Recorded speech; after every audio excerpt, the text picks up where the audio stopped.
लाखों सोल्जर की जान जा सकती थी, क्योंकि 2.5 लाख सोल्जर हिटलर के और 1.5 लाख सोल्जर अलाइड फोर्सेस के, अगर ये दोनों आपस में भिड़ते तो एक ही दिन के अंदर लाखों सेनाएं मारी जाती।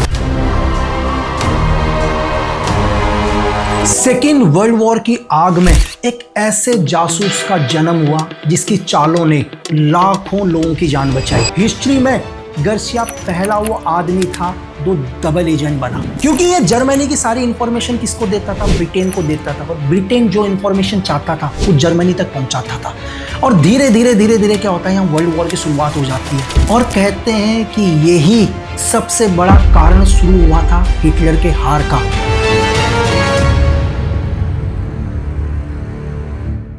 सेकेंड वर्ल्ड वॉर की आग में एक ऐसे जासूस का जन्म हुआ जिसकी चालों ने लाखों लोगों की जान बचाई। यह इतिहास के पन्नों में इकलौता ऐसा जासूस है जिसे 2 दुश्मन देशों से सबसे बड़ा सम्मान मिला, वो भी मौत के खेल के बीच में। यह ऐसा जासूस जिसने दुनिया को यह बताया कि जासूसी दुनिया का सबसे बड़ा हथियार है। यार 14 फरवरी 1912 बार्सिलोना स्पेन के एक नॉर्मल मिडिल क्लास फैमिली में एक बच्चे का जन्म होता है जिसका नाम रखा जाता है जुआन पोइजल गार्सिया। बहुत मुश्किल नाम है, मैं गार्सिया बोलूंगा। यार ये बच्चा जब धीरे धीरे बड़ा होता है इसका पढ़ाई में बिल्कुल ही मन नहीं लगता, बिल्कुल ना पढ़ाई में मन ना किसी चीज़ में मन। और घर वाले भी एक नॉर्मल मिडिल क्लास फैमिली के लोग, तो पढ़ना इसको था ही नहीं। इसको कहता है कि यार मैं दुनिया में कुछ अलग करूंगा और मैं कुछ ऐसा करूंगा कि हिस्ट्री क्रिएट हो जाए। तो घर वाले इसके हमेशा मजाक उड़ाते थे, यार ना तू पढ़ रहा है ना कुछ, और तुझे हिस्ट्री क्रिएट करनी है। तो इसको पिक्चर देखने का शौक था, थोड़ा बहुत न्यूज़पेपर वगैरह पढ़ने का शौक था, और दिमाग में एक ही चीज़ था कि मुझे दुनिया में जासूस बनना है सिर्फ। और घर वालों ने कहा यार ना पढ़ रहा है ना कुछ नहीं कर रहा है, तो उसके लिए एक पोल्ट्री फार्म खोल देते हैं। पोल्ट्री फार्म में भी इसका धंधा नहीं चलता, नुकसान हो जाता है। घर वाले और परेशान, कहते हैं यार गार्सिया तो कुछ नहीं कर सकता जीवन के अंदर। तो गार्सिया क्या करता है? गार्सिया एक होटल में काम करने लग जाता है एज ए वेटर। एक वेटर काम करने लगता है क्योंकि इसी स्पेन में जहाँ पर यह काम कर रहा था वहीं पर नज़दीक में ब्रिटेन की एम्बेसी थी। और ये क्या करता था, इसको MI5 के बारे में या MI6 के बारे में इसने बहुत पढ़ रखा था बुकों के अंदर कि यार MI5 ऐसी होती है, MI6 ऐसी होती है। ये कई बार क्या हो गया, उसी होटल में काम करते करते एम्बेसी में गया, ब्रिटेन एम्बेसी के अंदर, और हमेशा बोलता था कि मुझे MI6 के लिए काम करना है। तो भाई MI6 ने इसके बारे में पूछा है क्या करता है, इसका पूरा डाटा चेक किया और पता चला यार गार्सिया ना तो पढ़ाई करता है ढंग से, इसने एक पोल्ट्री फार्म भी खोला, वहाँ भी ये कुछ नहीं कर पाता, अभी एक होटल में वेटरी का काम करता है। तो MI6 ने इसको रिजेक्ट कर दिया और मना कर दिया। तो फिर भी गार्सिया नहीं रुका भाई, फिर भी गार्सिया लगातार 4, 5, 6 बारी लगातार ब्रिटेन की एम्बेसी में गया, और ब्रिटेन की एम्बेसी ने इसको भाई ब्लैकलिस्ट कर दिया और इसका एम्बेसी में जाना ही मना हो गया। और गार्सिया मतलब जिस होटल में वेटर का काम करता था उस टाइम वहाँ गृह युद्ध चल रहे थे यार, मतलब वहाँ गृह युद्ध की सिचुएशन चल रही थी स्पेन के अंदर। तो एक दिन रॉयल फैमिली आ जाती है उसी होटल में, और रॉयल फैमिली आती है तो उन्हें अलग तरह का स्कॉच पीना था और वो स्कॉच नहीं मिल पाता भाई उस होटल के अंदर। तो गार्सिया को जैसे ही पता चलता है कि यार यहाँ रॉयल फैमिली वाले आ रखे हैं, तो वो कहता है मुझे एक बार रॉयल फैमिली से मिलवा दो। तो होटल वालों के लिए गार्सिया काम करता था, तो होटल वाले कहते हैं यार ठीक है गार्सिया को मिला देते हैं रॉयल फैमिली से। तो रॉयल फैमिली से मिलते हैं, तो रॉयल फैमिली वाले बोलते हैं यार कि हमारे को एक स्कॉच चाहिए, और वो स्कॉच मिल नहीं रही। तो गार्सिया बोलता है कि मैं आपके लिए स्कॉच लेके आता हूँ, जो भी आपको स्कॉच चाहिए। तो मैंने आपको बताया कि गार्सिया पहले से ही क्या था यार, न्यूज़पेपर पढ़ने का शौक चीज़ है, क्योंकि उसके अंदर दिमाग में एक ही फितूर था, मुझे जासूस बनना है। तो गार्सिया को सब चीज़ें पता थी, कहाँ 2 नंबर की स्कॉच मिलती है, कहाँ क्या मिलता है। तो गार्सिया जाके उनके लिए स्कॉच लेके आ जाता है। इससे रॉयल फैमिली बहुत खुश होती है यार, और गार्सिया को बोलती है यार कि मतलब तुमने हमें खुश किया, मांगो तुम हमसे क्या मांगती हो। और गार्सिया को पहले पता था यार कि स्पेन के अंदर रॉयल फैमिली है जो उसकी मदद कर सकती है। वो कहता है कि सर अगर आप मुझे कुछ देना चाहते हैं तो मेरे पासपोर्ट बनवा दो। और उस टाइम रॉयल फैमिली की मर्जी से ही पासपोर्ट बनता था, तो गार्सिया के लिए पासपोर्ट बन जाता है। और गार्सिया को जैसे ही पासपोर्ट मिलता है तो गार्सिया के दिमाग में तो 2 नंबर की फितूर वैसे ही चलते थे। गार्सिया क्या करता है, उस पासपोर्ट को लेके एक प्रिंटिंग प्रेस में जाता है जहां पहले से उसका दोस्त था, और उस प्रिंटिंग प्रेस में नकली कि ये जर्मनी भी गया हुआ है और इंग्लैंड भी गया हुआ है, तो 2 नकली मोहर लगा देता है उस पासपोर्ट के अंदर। इसके बाद क्या होता है, गार्सिया एक बार ट्रेन में सफर कर रहा होता है, लोकल ट्रेन के अंदर सफर कर रहा होता है। और गार्सिया को उस टाइम मैंने आपको बोला कि जैसी सिचुएशन गृह युद्ध के सिचुएशन चल रहे थे, तो उसमें नाजी आर्मी भी जा रही थी उसी ट्रेन के अंदर। गार्सिया को पता चल जाता है कि यार यहाँ नाजी आर्मी जा रही है। और मैंने आपको बताया गार्सिया को बड़ी बड़ी बात बोलने का शौक वैसे ही था कि बड़े बड़े फेंकने का शौक, बड़ी बड़ी बातें करने का शौक।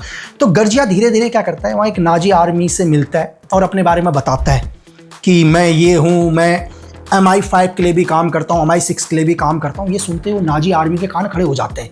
वो अपने एक सीनियर ऑफिसर को बोलता है, सर इस ट्रेन के अंदर एक ऐसा आदमी है जो ऐसी ऐसी बात कर रहा है। तो नाजी आर्मी ऑफिसर जो था वो गर्जिया को अपने पास बुलाता और बैठाता, बोला तुम क्या बोल रहे हो?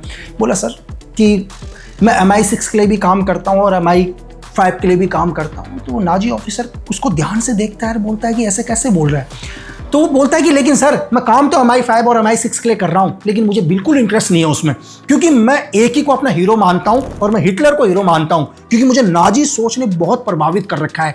तो ये देख के वो जो नाजी आर्मी ऑफिसर है वो देखता है, इतनी देर में गर्जिया अपना पासपोर्ट भी निकाल लेता है। बोलता है सर मैं देखो ना, मैं कई बार जर्मनी भी गया हूँ और इंग्लैंड तो मैं आते जाते रहता हूँ। तो नाजी ऑफिसर देखता है पासपोर्ट के ऊपर जर्मनी की भी मोहर है एग्जिट की, और वो भी है जो उसने पहले से फेक बनाई होती है। तो नाजी ऑफिसर उसको बोलता है कि अगर तुम हिटलर से इतने ही प्रभावित हो तो एक काम करो, तुम हमारे लिए काम करो, तुम जर्मनी के लिए काम करो, तुम हमारे एजेंट बनो। बस क्या था, गर्जिया को यही सुनना था। अब गर्जिया बोलता कि ठीक है, आज के बाद मेरा एक ही काम होगा कि वो हर इंफॉर्मेशन जर्मनी तक पहुंचाना जो जर्मनी को सेफ रखता है। और यहां से पहली बार क्या होता है, गर्जिया एक जासूस बनता है जर्मनी का। जर्मनी इसको एक नया कोड देती है, बोलते हैं कि आज से तू गार्लिक नहीं है, आज से तू हमारा एक नया कोड होगा, तेरा नाम होगा अर्लिक। इसको एक नया कोड देती है जर्मनी। अब गार्सिया को तो ना कोई भाषा ही नहीं आती थी, एक आध भाषा को छोड़ के। अब इसको बोलते हैं कि तेरा काम है तुम इंग्लैंड जा, और इंग्लैंड जाने के बाद क्या कर, हमारी हर इंफॉर्मेशन को हमारे तक पहुंचा।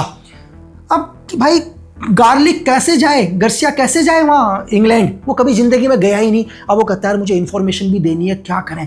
अब यहाँ से क्या होता है, इसको जासूस बनने का तो शौक था ही, ये वहीं स्पेन पर ही रहकर क्या करता है, छोटे मोटे न्यूज़पेपरों को पढ़ना शुरू करता है। जैसे हम भी यार, आज अगर सपोज करो हम कहीं पर रह रहे हैं, हमारे को किसी देश के बारे में पता करना है, तो हम वहाँ के न्यूज़पेपर पढ़ेंगे, वहाँ के पिक्चर हॉलों में कौन सी पिक्चर लगी है, तो लोकल इन्फॉर्मेशन को कलेक्ट करना शुरू करता है। और इसको लगता है कि यार अगर मैं स्पेन पर यहीं पर रहूंगा तो सारा यहाँ तो नाजी आर्मी घूमती रहती है, कहीं मुझे पकड़ ना ले, क्योंकि मैंने तो कह रखा है कि मैं इंग्लैंड जाने वाला हूँ आपके लिए। अब यहाँ से गर्सिया यानी कि जो जर्मनी का जासूस जिसको कोड दिया था गार्लिक, ये क्या करता है, वहां से लिस्बन चला जाता है। और वहां से भी कम से कम इंग्लैंड 1500 किलोमीटर दूर था भाई। ये तब भी क्या करता है, छोटी मोटी इंफॉर्मेशन को कलेक्ट करता है। और इसकी नई नई शादी हुई थी उस टाइम, इसकी बीवी भी इसके साथ रह के जासूसी का फितूर उसके दिमाग में भी हो गया था। उसके भी मतलब गर्सिया की बातें सुन सुन के वो भी मतलब एक स्पाई की तरह समझती थी। ये दोनों मिलकर क्या करते हैं, छोटी मोटी इंफॉर्मेशन को कलेक्ट करते हैं, कभी न्यूज़पेपरों से, कभी कहाँ से, कभी रेडियो से, और ये सारी की सारी इंफॉर्मेशन क्या करते हैं, ये जर्मनी पहुंचाते हैं। तो लगभग इसकी इंफॉर्मेशन कभी गलत होती थी, कभी छोटी मोटी, कभी सही हो जाती। तो जर्मनी को भी लगता था यार कोई ना कोई हमारा एक जासूस है इंग्लैंड में बैठकर, और वो क्या कर रहा है, जासूसी की खबरें हमें देता है। तो इस तरह से गर्सिया की क्या चल रही थी, सही से जासूसी की दुकान चल रही थी। और यहीं से जर्मनी में क्या हुआ, इस टाइम क्या होता है, ये लगभग 1930 या 1935 के दशक की बात थी। धीरे धीरे सेकेंड वर्ल्ड वॉर की फुसफुहाट आ रही थी पूरी दुनिया के अंदर। तो गर्सिया क्या होता है, जो गार्लिक इनका कोड था जर्मनी का, वो जर्मनी को इन्फॉर्मेशन देता है कि बहुत जल्दी क्या होने वाला है, सेकेंड वर्ल्ड वॉर शुरू हो सकता है। क्योंकि ये भी इसने सुना था न्यूज़पेपरों को, तो जर्मनी को लगता है हमारा एजेंट बहुत एक्टिव है और वो बहुत चीज़ें बता रहे हैं। तो एक दिन क्या होता है, एक न्यूज़पेपर में पढ़ता है कि अलाइड फोर्सेस जो हैं, जो अगेंस्ट जर्मनी के थे, आपको पता है कि जैसे एक्सिस फोर्स जर्मनी को बोला जाता था, जहां जापान, इटली और जर्मनी थे, और जर्मनी के अगेंस्ट में जो भी फोर्सेस थे उसको अलाइड फोर्सेस बोला जाता था। तो ये कहता है कि उनकी अलाइड फोर्सेस क्या है, कल सुबह शिप से मूव करने वाली है। जबकि कुछ दिन मतलब महीने 2 महीने पहले इसने कहीं सुना था कि अलाइड फोर्सेस जा सकती है, तो उसने तुक्के में बोल दिया कि उनकी अलाइड फोर्सेस शिप से मूव करने वाली है। और रियल में क्या होता है, अगले दिन पूरी अलाइड फोर्सेस शिप से मूव करती हैं। और यहां पर यह बात जैसे ही जर्मनी को पता चलती है तो इसका रुतबा भयंकर बढ़ जाता है। वो बोलते हैं एक ऐसी इंफॉर्मेशन जो हमारे एजेंट नहीं बता पाए, वो भाई हमारे को गर्सिया ने बता दिया। तो यहां से उस दिन से गर्सिया बहुत हीरो बन जाता है जर्मनी की नजरों में। अब जर्मनी इसको बोलती है कि हम तुम्हें पैसे भेजते हैं जितने पैसे चाहिए।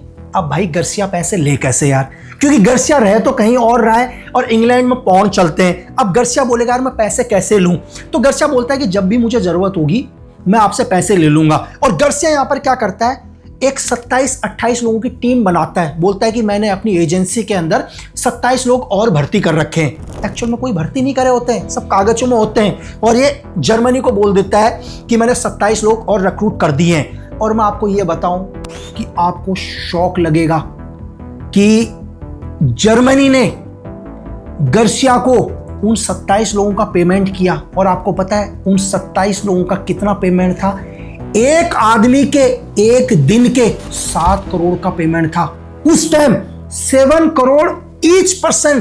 तो सोचो कि जर्मनी को इंफॉर्मेशन कितनी जरूरी चाहिए थी कि उन्होंने 27 लोगों का पेमेंट किया। अगर ये बात MI6 या MI5 अपनी वेबसाइट में नहीं बताती तो शायद इतिहास में ये बात कभी पता नहीं चलती। MI6 को पहली बार शॉक लगता है कि यार हमारी इतनी सीक्रेट इंफॉर्मेशन कैसे जर्मनी तक पहुंच गई, ये बात तो किसी को पता ही नहीं थी। MI6 क्या करती है, स्टार्टिंग पॉइंट से हर क्लू पर काम करना शुरू कर देती है, और जैसे MI6 और MI5 एक्टिव होती हैं तो उनके एजेंट लास्ट में कहां तक पहुंचते हैं, गर्सिया तक पहुंचते हैं, और गर्सिया को उठाया जाता है, उसकी बीबी को भी उठा के लाते हैं। और जैसे ही गर्सिया को उठा के लाते हैं और गर्सिया के बारे में पूरी छानबीन करते हैं तो MI6 का एजेंट थॉमस वो पहली बार गर्सिया से प्रभावित होता है।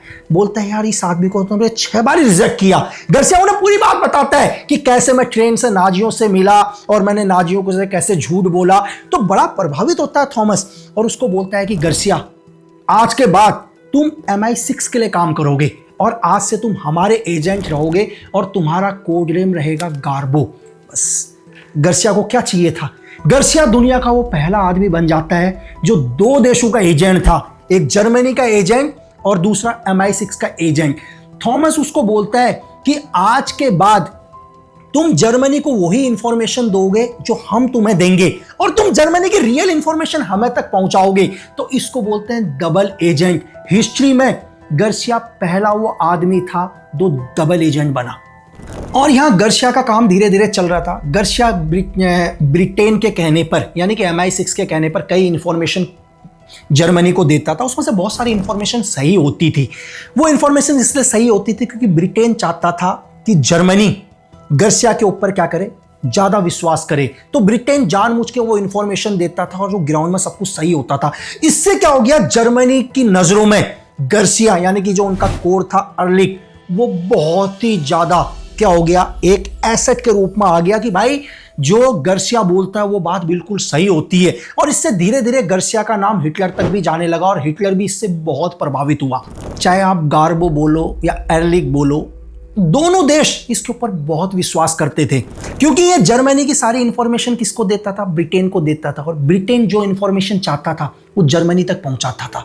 और धीरे धीरे क्या होता है, यहाँ वर्ल्ड वॉर की शुरुआत हो जाती है और दिन आता है 6 जून 1944, जिसको हिस्ट्री हमेशा याद करती है।